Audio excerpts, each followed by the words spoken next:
कहानी की शुरुआत में हमें कुछ लोगों को दिखाया जाता है जो बीच समुद्र में सफर पर निकले थे। यहीं पर पिता जो अपनी बेटी के साथ में था। सारे लोग तो खुश नजर आ रहे थे, लेकिन गंग की बेटी चुपचाप शांत खड़ी थी। उसके चेहरे पर हम मायूसी साफ साफ देख सकते हैं। दरअसल एमी का आज बर्थडे था। उसे लग रहा था कि शायद उसके पिता उसके बर्थडे को भूल चुके हैं, इसलिए वह मायूस थी। पर तभी गोंग उसे पीछे से आकार सरप्राइज देता है। वह गिफ्ट के तौर पर वॉकी टॉकी देता है, जिससे कि एमी की चेहरे पर खुशी आ जाती है। सफर पर सभी अपने मग्न में थे। तभी यह देखते हैं कि समुद्र में पानी की लहरों से मछलियां कूद रही हैं। यह नजारा देखने में काफी रोमांचक था। लोग काफी एक्साइटेड हो गए थे। पर यह सुंदर नजारा अपने साथ तबाही लेकर आ रहा था, क्योंकि मछलियां खेल नहीं रही थी, बल्कि वह अपनी जान बचाकर किसी चीज से भाग रही थी। और वह क्या चीज थी, हमें आगे पता चलेगा। लहरें तेज हो चुकी थी, जिस वजह से जहाज में अलार्म बजाना शुरू हो जाता है। देखते ही देखते वहां का नजारा, मौसम बुरी तरह से खराब हो चुका था। कप्तान ने जहाज को संभालने की काफी कोशिश की, लेकिन अब काफी देर हो चुकी थी। काली घने बादलों के बीच जिधर मौसम ज्यादा खराब थी, जहाज उधर ही तेज से बढ़ने लगा था। पर खतरा सिर्फ सामने खराब मौसम का नहीं, बल्कि समुद्र के नीचे में भी था। अचानक से एक बहुत बड़ा मॉन्स्टर सांप समुद्र को चीरते हुए जहाज को टक्कर मार देता है। बोट पलट चुकी थी। लोग अपनी जान बचाने में लगे हुए थे। जैन नाम का लड़का सूजी का हाथ पकड़ता है, जिसे आज वह प्रपोज करने वाला था। पर हाथ छूटती है और सूजी पानी में जा गिरती है। यहाँ पर सूजी ही नहीं, बल्कि बहुत सारे लोग पानी में आ चुके थे। अंत में गांग ने अपनी बेटी का हाथ पकड़ा था, उसकी भी हाथ फिसल जाती है और वह भी पानी में जा गिरता है। शुरुआत में तो सभी लोगों ने जहाज में टिकने की कोशिश की थी, पर जहाज क्षतिग्रस्त हो चुका था और वह पलट ही चुका था। कुछ देर बाद गोंग की आंखें खुली तो उसने अपने आप को किनारे की ओर पाया, पर उसके साथ उसकी बेटी एमी नहीं थी। उसने अपने आसपास देखा, कई घायल लोग किनारे की ओर आ चुके थे। जहाज का टूटा मलबा भी था। गोंग डरा घबराए पागलों की तरह वह अपनी बेटी को खोजने लगा था, पर एमी कहीं भी दिख नहीं रही थी। वक्त बिताते के साथ उसकी चिंता और भी बढ़ती जा रही थी कि कहीं एमी समुद्र में डूब तो नहीं गई। पिता था तो जाहिर सी बात थी उसे अपनी बेटी की चिंता होनी। वह एमी पागलों की तरह उसका नाम पुकार रहा था। गिफ्ट पर दिए वॉकी टॉकी से भी संपर्क करने की कोशिश करता है। और अच्छी बात यह थी कि उसे अपनी बेटी की आवाज सुनाई देती है, जो कोई साफ क्लियर तो नहीं थी, लेकिन गोंग को इतना समझ आ जाता है कि उसकी बेटी जिंदा है। यहाँ पर बचे हुए सिर्फ यही लोग नहीं थे। थोड़ी दूर दूसरी तरफ भी कुछ सर्वाइवर लोग बचकर किनारे की ओर आ चुके थे। इधर के लोग उधर के लोगों को हाथ हिलाकर इशारा कर रहे थे, ताकि सभी लोग इस एकांत आइलैंड पर सुरक्षित साथ में रह सके। गोंग दिखता है कि दूसरी तरफ उसकी बेटी थी, तो वह अपनी बेटी को लाने के लिए जाने लगा था। पर तभी एक आदमी उसे रोक लेता है उधर ना जाने के लिए, क्योंकि सामने चट्टानों के आकर में कुछ हिलता हुआ उसे दिखाई दिया था, जो असाधारण था। वह बहुत बड़ी चीज धीरे धीरे मूव कर रही थी। तभी देखते देखते उस विशाल सी चीज ने अपना कर ले लिया था। असल में वह एक बहुत ही बड़ा विशाल सांप था, कोबरा सांप। इतना बड़ा था कि लोगों के चेहरे से हवाइयां उड़ गई थी, क्योंकि आज से पहले इन्होंने कभी भी इतना बड़ा कोबरा सांप नहीं देखा था। पूंछ से अचानक हमला कर सारे लोगों को आसमान में उछाल लिया था। फिर सारे लोगों को कोबरा कीड़े मकोड़े की तरह खाने लगा था। इतना विशाल होने के बावजूद भी वह काफी फुर्तीला था। गोंग अपनी बेटी को बचाने के लिए भाग रहा था, पर तभी वही आदमी बीच में आकर उसे रोक लेता है। एमी प्यारी सी बच्ची वहीं पर खड़ी थी। तभी कोबरा ने उसे निकाल लिया। यहाँ नजारा देखा, उसका पिता फूट फूट कर रोने लगा था। अगले ही पल वह विशाल कोबरा सांप बहुत सारे लोगों को खाने के बाद अंदर जंगल में चला जाता है। ये सारे लोग चाहकर भी कुछ कर नहीं सकते थे। उन्होंने अपनों को अपनी आंखों के सामने मरता हुआ देखा, जो बहुत ही डरावना था, दहशत भरा था। गंग टूटा हार बैठा था कि तभी एक बार फिर उसे वॉकी टॉकी पर अपनी बेटी की टूटी फूटी आवाज सुनाई देती है। मतलब यह था कि उसकी बेटी अभी भी जिंदा थी। इस वक्त एमी की आवाज कोई चमत्कार से काम नहीं थी। गोंग ने समझ लिया था, कोबरा ने भले ही उसकी बेटी को निगल लिया था, पर वह मरी नहीं थी। वह अब भी उसके पेट में सरवाइव कर रही थी। ऊपर वाले ने उसे एक रोशनी दिखाई थी अपने बच्चे को बचाने के लिए, और वह इस मौके को गंवाना नहीं चाह रहा था। पर वहां मौजूद सारे लोग उसे जंगल में जाने से मना कर रहे थे, क्योंकि जंगल में जाना अपनी मौत को नेवता देने के बराबर था। और किसी को नहीं पता था कि यहाँ पर किस तरह के खतरनाक जानवर क्रिएचर मौजूद होंगे। पर एक पिता को अपनी बेटी की जान बचानी थी, तो उसे अपनी जिंदगी खोने का कोई गम नहीं था। बेटी की आवाज उसकी मौत से भी बड़ी थी, इसलिए वह जंगल में जाने का फैसला करता है। वह अकेला ही निकल रहा था कि तभी ईरानी, जिसने उसे सबसे पहले सांप को देखा था और उसे दूसरी तरफ जाने को मना किया था, वह भी उसके साथ चलने के लिए तैयार हो जाता है। और इनके हौसले को देखते हुए कुछ और जिंदा दिल लोग इनके साथ जाने के लिए तैयार हो गए थे। कुछ लोगों का यह छोटा सा समूह एक साथ होकर जंगल में निकल जाते हैं। इधर बाहर खड़े लोगों में से एक आदमी के पास फोन था, तो वह कहता है कि मेरे पास फोन है, हम सब बच जाएंगे। उसने कॉल लगाया, पर बदकिस्मती थी कि फोन ने सिग्नल नहीं आ रहा था। सामने कुछ लोग बात कर रहे थे। तभी जब ये पीछे मुड़ते हैं तो ये पाते हैं कि पीछे के लोग गायब हो चुके थे। इन्हें कुछ समझ नहीं आ रहा था कि वो लोग कहाँ गायब हो गए। तभी जंगल से एक चिपचिपी जीभ निकलता है और फोन वाले आदमी को अपने साथ खींच ले जाता है। यह देखा लोग भागने लगे थे। इसका मतलब यह था कि यह जगह बहुत ही खतरनाक थी, खतरनाक जीवों से भरी हुई थी। दूसरी ओर वही कोबरा अपने मांद में पहुंचता है और निगले हुए सारे लोगों को वहां पर उगल देता है। सूजी, एमी, कप्तान और कुछ सरवाइव किए हुए लोग धीरे धीरे होश में आते हैं। उनकी बॉडी चिपचिपी हो चुकी थी। सांप के पेट में रहने की वजह से दुर्गंध भी आ रही थी सबों के शरीर से। खैर, अपनी जिंदा होने पर सबों को थोड़ी राहत आती है। इसके बाद ये सांप के मंद को चेक करते हैं और जो वह वहां देखते हैं इससे उनके होश उड़ जाते हैं, क्योंकि सांप के बड़े से बिल में, उसके मंद में कोबरा के बहुत से अंडे थे। थोड़ी सी इन्हें राहत मिली थी, अब यह डर में बदल गई थी। अंडे का मतलब यह था कि यहाँ पर और भी सांप हो सकते थे जो इन सफेद अंडों से बाहर आ चुके होंगे। सुशी कहती है कि हमें अंडों को छूना नहीं चाहिए। वह उन्हें मना कर ही रही थी कि तभी एक बूढ़ा आदमी वह गुस्से में एक पत्थर को उठाता है और अंडे पर मारता है। बूढ़ा आदमी को लग रहा था कि वह ऐसे करके अंदर में पड़े कोबरा के बच्चे को वह बाहर आने से पहले ही अंडे को फोड़कर वह मार देगा। उसने खुद के साथ दूसरों को भी खतरे में डाल दिया था, क्योंकि अगले ही पल जिस अंडे पर उसने पत्थर मारा था उसी अंडे से कोबरा का बच्चा बाहर निकलने लगा था। सांप को बाहर निकलता देख सारे लोग भागकर एक चट्टान के पीछे छुप जाते हैं। छोटा सांप उन्हें खोजता हुआ उनकी तरफ ही आ रहा था। सारे लोगों की सांस थामे हुई थी, क्योंकि अगले पल कुछ भी हो सकता था। लेकिन तभी एक लेडी जो पैरालिसिस थी वह मदद की आवाज देने लगी थी। छोटा सांप उसकी हरकतों को भांप लेता है और जाकर उसे खा लेता है। अब ये समझ गए थे कि अंडों का टूटना इनकी बचने की संभावना और भी कम होगी, इसलिए सारे लोग सचेत हो गए थे। खैर, जंगल में बाहर हम गोंग ईरानी के साथ उन्हीं लोगों को देखते हैं जो जंगल में काफी अंदर आ गए थे। कोबरा के छोड़े हुए निशानों का यह पीछा करते हुए एक जगह पर रुकते हैं और क्योंकि सभी चलते चलते काफी थक चुके थे इसलिए वही आराम करने की सोचते हैं। ईरानी ने एक पेड़ को काटा तो उसमें से काले रंग का लिक्विड निकलना शुरू हो जाता है, जो काफी अजीब बात थी। यही एक बूढ़ा आदमी सिगरेट पीने के लिए वह माचिस को जलाता है, पर माचिस के तिनके जले हुए वह उसी काले रंग के लिक्विड में जा गिरते हैं, जिससे कि वहां आग लग जाती है। आग भड़कती जा रही थी, इसलिए यह जल्दी से आग को बुझा देते हैं। कुछ देर बाद गोंग का दिमाग घूमने लगा था। वह हल्लुसिनेट हो रहा था। उसे अपनी बेटी की आवाज सुनाई देती है जो उसे कह रही थी कि पापा, आपने मुझे क्यों नहीं बचाया। और साथ ही वह विशाल कोबरा भी दिख रहा था। उसके दोस्त भी उस पर हंस रहे थे। देखता है कि सांप उसके बेहद करीब आ गया था और उससे लिपट लिया था। सांप उसे खाने ही वाला था कि तभी उसके चेहरे पर कोई अपनी छिड़कता है, जिससे कि उसकी आंखें खुलती हैं और पता है कि उसे भ्रम हो रहा था। यह चीज हकीकत नहीं थी, यानी कि यह काला लिक्विड जो था लोगों को भ्रमित कर सकता था। तभी सारे लोगों ने देखा कि वृक्ष के टेंटाकल्स निकल रहे थे। टेंटाकल्स लोगों को पड़कर उनकी जान लेने की कोशिश कर रहे थे। तभी गोंग उठता है और ईरानी के साथ मिलकर कुल्हाड़ी से पेड़ों के टेंटिकल्स को काटकर अपने लोगों को बचा लेता है। पर एक आदमी अभी टेंटाकल्स के बीच में फंसा हुआ था, पर अब उसकी दम घुट चुकी थी। उसकी सांसें टूटे जाती हैं और वह भी मर जाता है। जानवर तो जानवर, यहाँ के पेड़ पौधे भी बहुत खतरनाक थे। हर कदम पर इन्हें मौत का सामना करना था। मांड में सारे लोग आपस में झगड़ रहे थे। बूढ़ा आदमी तो पूरा सठिया गया था। वह किसी की भी बात सुन नहीं रहा था। उसने छोटे सांप को भी कुचल कर मार दिया था, जो उसे ऐसा करना नहीं था। सुशी समझाने की कोशिश करती है कि वह शांत रहे। ऐसे शोर शराबे से वह ज्यादा वक्त बच नहीं पाएंगे, इसलिए भलाई यह है कि सभी शांत रहे और एक दूसरे की बात माने, तभी वह यहाँ से बाहर निकाल सकेंगे। सुशी के समझाने पर अब सभी साथ होकर रास्ता ढूंढने में निकल गए थे, पर रास्ता इतना भी साफ नहीं था। जंगल में यह अभी उनकी तलाश कर रहे थे, पर कोई उनका सबूत नहीं मिल रहा था। गोंग ने कई बार वॉकी टॉकी से भी संपर्क साधने की कोशिश की, पर उसे सिग्नल नहीं मिल रहा था। इससे वह और परेशान हो रहा था। ईरानी ने गोंग के लिए सांप से लड़ने के लिए कुछ हथियार बनाकर उसे दिए। उनका एक साथी पानी पीने के लिए किनारे की ओर गया था। पानी पी ही रहा था कि तभी एक मॉन्स्टर मछली उस पर अटैक कर देती है, पर आदमी ने वक्त रहते उसे पकड़ लिया था। मॉन्स्टर मछली के बहुत नुकीले दांत थे। एक पल भी देरी होती तो वह उसे नोच खाती। आदमी तेजी से पत्थर की ओर फेंकता है तो वह दोबारा से मछली उसे पर उड़कर नोचने आती है, तो वह फिर से पकड़ता है और इस बार वह उसे पानी में फेंक देता है। यह वाकया होश उड़ा देने वाला था, क्योंकि यहाँ मछलियां उड़कर भी हमला कर रही थी। मछलियां पानी के साथ कुछ वक्त हवा में भी उड़ सकते थे, जो इनके लिए और भी डराने वाली बात थी। आदमी पानी में देख रहा था और कोहरा सा ढूंढ छाया हुआ था। चीजें साफ नहीं दिख रही थी कि तभी अचानक से उन्हीं मछलियों का झुंड हमला करने लगी थी। बेचारा वह आदमी अपनी जान बचाकर अपने साथियों के पास भागने लगा था। जंगल में गोंग, ईरानी और उसके साथियों ने जब देखा कि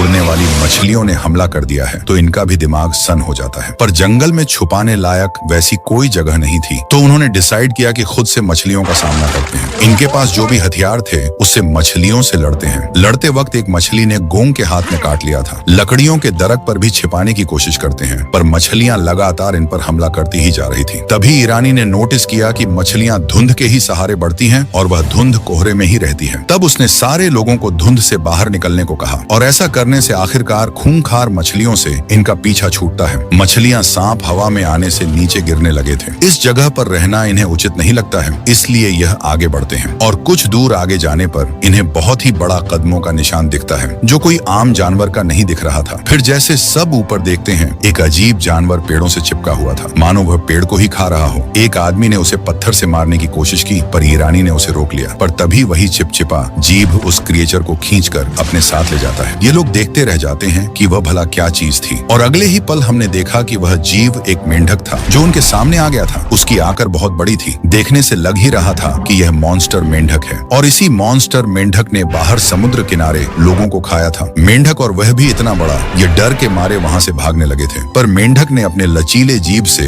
एक बूढ़े आदमी को पकड़ लिया था। वह बूढ़ा आदमी खींचा जा रहा था, लेकिन तभी उसने रास्ते में आ रहे एक पेड़ को पकड़ लिया और उसने काफी मजबूती से पेड़ को पकड़ रखा था। मॉन्स्टर मेंढक भी उसे खाने के लिए खींच रहा था। फिर सारे लोग जब यह देखते हैं तो बूढ़े आदमी की मदद करने के लिए दौड़ पड़ते हैं। यह लोग बूढ़े आदमी को पकड़कर अपने ओर खींचने लगे थे और मॉन्स्टर मेंढक की पकड़ से उसे छुड़ाने की कोशिश कर रहे थे। पर मेंढक की पकड़ काफी तेज थी, वह छोड़ने का नाम ही नहीं ले रहा था। एक आदमी ने फैसला लिया कि वह उसकी जुबान को कांटे देगा, पर उसने जैसे अटैक किया, एक एसिड जैसा पदार्थ उसकी आंख में जा पड़ा। ये काफी जलनशील थी, उसका चेहरा जल सा गया था। तभी ईरानी दौड़ता हुआ कुल्हाड़ी को लेकर आ रहा था और आते ही उसने अपने बनाए हुए हथियार से मॉन्स्टर मेंढक की आंखों पर हमला कर दिया और इस हमले से मेंढक परेशान होकर आखिरकार बूढ़े आदमी को छोड़ देता है। इन्हें भगाने का मौका मिल गया था, इसलिए वहां से भाग निकलते हैं। पर मॉन्स्टर मेंढक आम मेंढक नहीं था, उसकी छलांग बहुत ज्यादा बड़ी थी। वह मात्र 3 छलांग में ही उनके बेहद करीब आ गया था और इस बार छलांग करने से वह उन्हें खाने वाला था कि तभी इस जंगल का राजा कोबरा उसे हवा में ही पकड़ लेता है और पलक झपकते ही इतने बड़े मेंढक को उसने निगल लिया था अपने अंदर। ये नजारा देख इनकी आंखें फटी की फटी रह गई थी। चुपके से वहां निकालने की कोशिश करते हैं कि तभी सांप की नजर इन पर पड़ जाती है तो सभी वहां से भागने लगते हैं। सांप भी उनके पीछे भाग रहा था। कोबरा जिधर से गुजर रहा था, पेड़ पौधे सब माचिस के तिनके जैसे टूट रहे थे। एक आदमी को कोबरा निगलने वाला था कि तभी वह पेड़ों के बीच में फंस जाता है और इसका फायदा उठाते हुए वह आदमी उसके सर पर नारियल मारता है। फिर भागकर अपने साथियों के साथ जमे हुए पानी में छुप जाता है। कोबरा उन्हें खोजने की कोशिश करता है पर वह उन्हें ढूंढ नहीं पाता। कोबरा की जाने के बाद ये सभी धीरे धीरे करके अपने सर ऊपर करते हैं और चैन की सांस लेते हैं। कोबरा को अपने खाने को देखकर भूख लग चुकी थी, इसलिए वह वापस से अपने मान में जाता है जहाँ पर उसने लोगों को निगल कर रखा हुआ था। वही गुफा में कोबरा के आने की आवाज से जमीन थराने लगी थी। इससे लोग पहले ही सतर्क हो जाते हैं कि यहाँ पर कोबरा आने वाला है, तो सभी मरने का नाटक करते हैं। फिर जब कोबरा अपने माइंड में आता है तो वह देखता है कि उसका एक बच्चा मर चुका था और कई अंडों को फोड़ने की कोशिश की गई थी। ये करामात उस बुढ़े आदमी की ही तो थी। मॉन्स्टर कोबरा यह देख काफी गुस्से में आ गया था। उसके जाने के बाद ये लोग समझ चुके थे कि यहाँ पर रहना खतरे से खाली नहीं था। यहाँ से जितना जल्दी हो सके निकलने में ही भलाई थी। पर जैसे ही ये बाहर निकालने की कोशिश कर ही रहे थे कि तभी कोबरा के कुछ अंडे फूटने लगते हैं। एक सांप एमी के काफी करीब आ गया था। उसके सामने उसकी मौत थी और बाकी लोगों को सांप के करीब जाने की हिम्मत नहीं हो रही थी। पर छोटी सी बच्ची एमी ने किताब में पढ़ा था कि जानवर जन्म के समय शुरुआत में जिसे भी सबसे पहले देखते हैं उसे अपनी माँ के जैसा ही मानते हैं। एमी ने धीरे से डरते घबराते हुए उसके सर पर हाथ रख दिया और हमने देखा कि सांप ने एमी को कुछ नहीं किया। आज एमी की किताब में पड़ी हुई चीज उसके काम आई थी। पर ये सारे सांप एक जैसे नहीं थे। अंडे के फूटने से और भी सांप निकल चुके थे जो एमी पर हमला करने बढ़ाते हैं। पर एमी को जिसने माँ माना था वह सांप उन्हें रोक लेता है। बूढ़ा आदमी निकालने में लगा हुआ था और वह जैसे तैसे निकल भी जाता है। पर वह काफी मतलबी इंसान था, उसे बाकियों की परवाह नहीं थी। नीचे एक आदमी काफी घबरा गया था और इसी बाहर निकालने की हड़बड़ी के दौरान सांप ने आदमी को मार दिया। बाहर जंगल में सभी खोजने में लगे हुए थे और खोजते खोजते यह एक बहुत पुराने घर के पास पहुंचते हैं। फिर जब यह घर के अंदर जाते हैं तो वहां का नजारा देख यह अपना सर पकड़ लेते हैं क्योंकि वह जगह काफी खौफनाक थी। असल में यहाँ पर काफी सारे रसायन पदार्थ थे, सांपों की अलग अलग प्रजाति और एक सिपाही का कंकाल था। फोटोज और कई एक्सपेरिमेंट पर किए हुए किताबें भी थी जो यह सबूत दे रहे थे कि टापू पर कोई प्राकृतिक घटना नहीं हो रही थी बल्कि इंसानों के गलत एक्सपेरिमेंट का यह नतीजा था। क्योंकि यह जगह एक समय पर जानवरों का प्रयोगशाला हुआ करता था और यहीं पर आसपास समुद्र और टापू के जीवों पर रहने वाले सभी तरह के जीवों पर एक्सपेरिमेंट किया गया था, जिस वजह से यहाँ की क्रिएचर आम क्रिएचर्स के मुकाबले काफी विशाल थे। वह मेंढक, वह सांप, वह मछली इतने जो विशाल थे वह सभी एक्सपेरिमेंट का ही नतीजा था। और भी चीजों को देखने पर इन्हें एक रेडियो मिलता है। तब यह रेडियो की मदद से रेस्क्यू टीम से संपर्क साधने की कोशिश करते हैं। पर जब ये ऐसा कर रहे थे तभी इस घर में एक आदमी भागता हुआ आता है और ये आदमी कोई और नहीं बल्कि वही बुढ़ा आदमी था जो बाकी लोगों को छोड़कर गुफा से भाग निकला था। गोंग अपनी बेटी के बारे में उससे उससे पूछता है। बूढ़ा आदमी इतना कमीना किस्म का आदमी था कि वह सभी से झूठ कह देता है कि मेरे अलावा वहाँ पर कोई नहीं जिंदा नहीं बचा, सारे लोग मारे जा चुके हैं। एमी की जिंदा ना रहने की खबर सुनकर गोंग तो पागल हो गया था। वह अपने आप को संभाल नहीं पा रहा था। रात को ईरानी गोंग को समझने की कोशिश कर रहा था कि उसने अपने बेटे के लिए बहुत किया, अंत तक उसे बचाने की कोशिश की। अगली सुबह जब ये सो रहे थे तभी इन्हें हेलीकॉप्टर की आवाज सुनाई देती है। हेलीकॉप्टर उनके आसपास में ही था और वह बूढ़ा आदमी लगातार हेलीकॉप्टर को सिग्नल देने में लगा हुआ था। वह किसी भी तरह से खुद को ही बचना चाह रहा था। खैर, जब सभी हेलीकॉप्टर को अपनी ओर ध्यान दिलाने में लगे हुए थे तभी गोंग पीछे से दौड़ता हुआ आता है और कहता है कि एमी अभी भी जिंदा है। वॉकी टॉकी से अभी मेरी बात हुई थी, पर इन्हें लग रहा था कि अपनी बेटी के खोने से उसकी दिमागी संतुलन खराब हो गई है। कोई भी उसकी बातों पर यकीन नहीं कर रहा था। तब गोंग फिर से वॉकी टॉकी से संपर्क साधने की कोशिश करता है और जैसे ही उसकी बेटी की आवाज बाकी के लोग सुनते हैं तो सभी समझ जाते हैं कि बूढ़े आदमी ने झूठ कहा था। बूढ़े आदमी का भंडा फूट चुका था, इसलिए वह वहाँ से भाग जाता है। हेलीकॉप्टर में बैठे लोग भी इन्हें खोजने की कोशिश कर रहे थे, पर घने जंगलों के बीच ढूंढ पाना काफी मुश्किल भरा था। वही बूढ़ा आदमी ऊंचाई में जाकर हेलीकॉप्टर को अपनी ओर बुला रहा था। उसे लग रहा था कि वह सबकी आंखों में धूल झोंक कर वहाँ से भाग निकलेगा। उसकी किस्मत भी अच्छी थी, हेलीकॉप्टर ने उसे देख भी लिया था। पर हेलीकॉप्टर जब उसे रेस्क्यू करने आ ही रहा था कि तभी बीच में मॉन्स्टर कोबरा पूरे जहाज को निगल जाता है। उधर गोंग लगातार वॉकी टॉकी से अपनी बेटी से जुड़ा हुआ था और उससे उसका ठिकाना पूछ रहा था कि वह कहाँ पर है। कई उसे सुराग मिलते हैं जिनका वह पीछा करता जा रहा था। वही गुफा में एमी सांपों से घिरी हुई थी, पर वह सुरक्षित थी। गोंग और उसके करीब आता जा रहा था और अब एमी को अपने पिता की आवाज भी सुनाई देने लगी थी। आखिरकार गोंग ने उस गुफा को ढूंढ लिया था जहाँ पर कोबरा ने सबको निगला हुआ था। अंदर सारे लोग फंसे हुए थे।